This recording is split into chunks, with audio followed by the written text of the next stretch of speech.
ఓం శ్రీ విఘ్నేశ్వరాయ నమః. ఓం శ్రీమాత్రే నమః.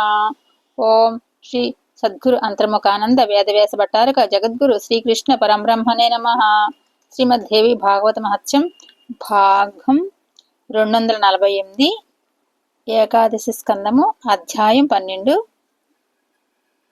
ఇప్పుడు భస్మధారణ మహిమ.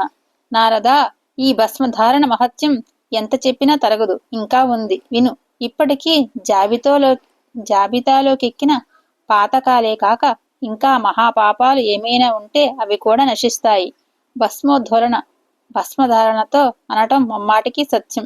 ఇది యతీశ్వరులకు జ్ఞానాన్ని, వానప్రస్థులకు విరక్తిని, గృహస్థులకు ధర్మవృద్ధిని, బ్రహ్మచారులకు స్వాధ్యాయ శక్తిని, శూద్రులకు పుణ్యాన్ని, ఇతరులకు పాపక్షయాన్ని అపారంగా కలిగిస్తుంది.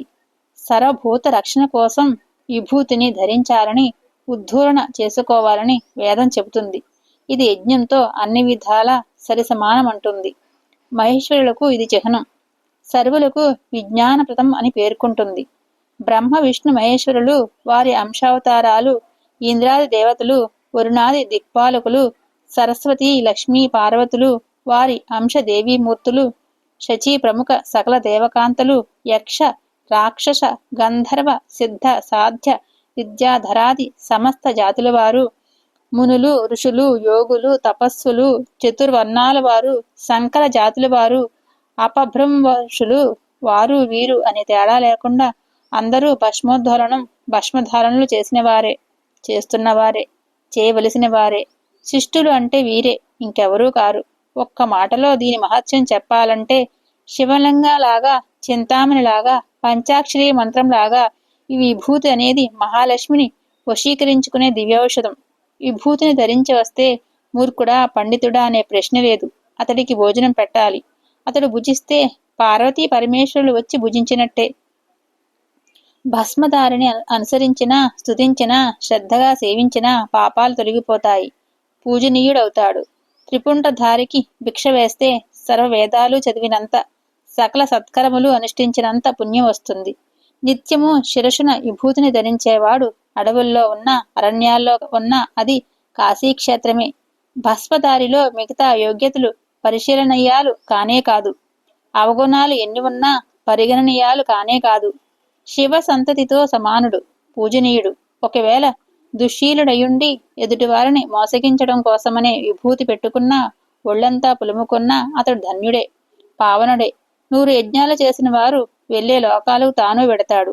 అనుకోకుండా విభూతి ఒంటికి తగిలినా, క్రీడా వినోదంగా ధరించినా, భయపడి పెట్టుకున్నా అతడు శివుడితో సమానుడే, పూజనీయుడే. విభూతి ధారణ ఏ కారణంగా ఎవరు ఎలా చేసినా ముగ్గురమ్మలకు, ముగ్గురయ్యలకు తృప్తిని, ఆనందాన్ని కలిగిస్తుంది. దాన యజ్ఞ తప తీర్థయాత్రలకు అందని పుణ్యం తీర్థయాత్రలకు అందని పుణ్యం ఈ విభూతి ధారణతో వచ్చి ఒడిలో పడుతుంది. నిజం. అవి అందించే పుణ్యాలు ఈ పుణ్యంలో 16వ వంతుకు కూడా సాటిరావు. తన చిహ్నాలను ధరించిన ప్రజలను రాజుగారు ఎలా తన వాళ్ళని గుర్తిస్తాడో అలా శివుడు త్రిపుండ్రధారులను తన వాళ్ళుగా భావిస్తాడు.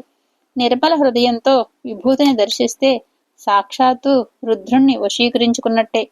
మిగతా ఆచారాలు, అనుష్ఠానాలు ఏవి లేకపోయినా సరే నన్నొసట విభూతితో అడ్డుపొట్టు ఉంటే చాలు, అతడు ముక్తిని పొందటం తథ్యం. కులము, గోత్రము, వ్రతము, జ్ఞానము ఇత్యాదులతో పని లేదు, పరీక్ష లేదు. నారదా, శివ మంత్రం కన్నా గొప్ప మంత్రం లేదు. శివుడి కన్నా గొప్ప దైవం లేడు. శివార్చన కన్నా గొప్ప పుణ్యం లేదు. విభూతి కన్నా గొప్ప తీర్థం లేదు. రుద్ర నేత్రాగి కన్నా గొప్ప తీర్థం ఈ విభూతి. సర్వ దుఃఖ విధ్వంసకం, సర్వ పాప విమోచనం. విభూతిధారి ఎవడైనా అగుగాక. ఎక్కడ ఉంటే అక్కడ సర్వభూత గణ, సర్వతీర్థగణ పరివృతులై పార్వతీ పరమేశ్వరులు అంటారు. పంచాక్షరి శివమంత్ర పూరితమైన ఈ విభూతిని శివుడు కోరి అలంకరించుకునే ఈ భస్మాన్ని నిన్నొదట త్రిపుండ్రాలుగా ధరిస్తే చాలు, అక్కడ బ్రహ్మదేవుడు రాసిన చెడు రాతలన్నీ తొలగిపోతాయి. 12వ అధ్యాయం సంపూర్ణం. ఇంకా అధ్యాయం 13లోకి వెళ్దాం. నారద, విభూతిని సర్వాంగాలకు అలదుకున్న వాడికి దానం చేస్తే ఆ దాత చేసుకున్న పాపాలన్నీ నశించిపోతాయి. శృతులు స్మృతులు అఖిల పురాణాలు విభూతి మహిమను ఎంతగానో కొనియాడుతున్నాయి.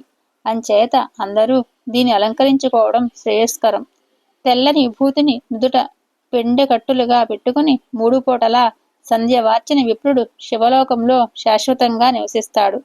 యోగీశ్వరుడు ఆపాద తలమస్తకంగా త్రిసంధ్యలోనూ భస్మస్నానం చేస్తే చాలు, అతడికి యోగసిద్ధి కలుగుతుంది.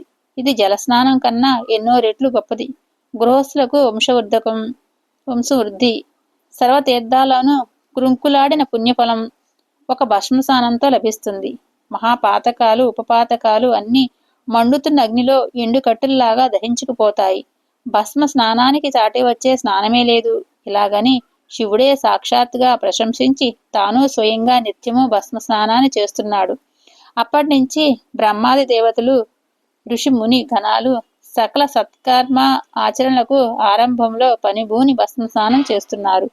అందుచేత ఈ ఆగ్నేయమైన భస్మ స్నానాన్ని చేసిన వారందరూ ఈ శరీరాలతోనే రుద్రులుగా పరిగణించబడుతున్నారు.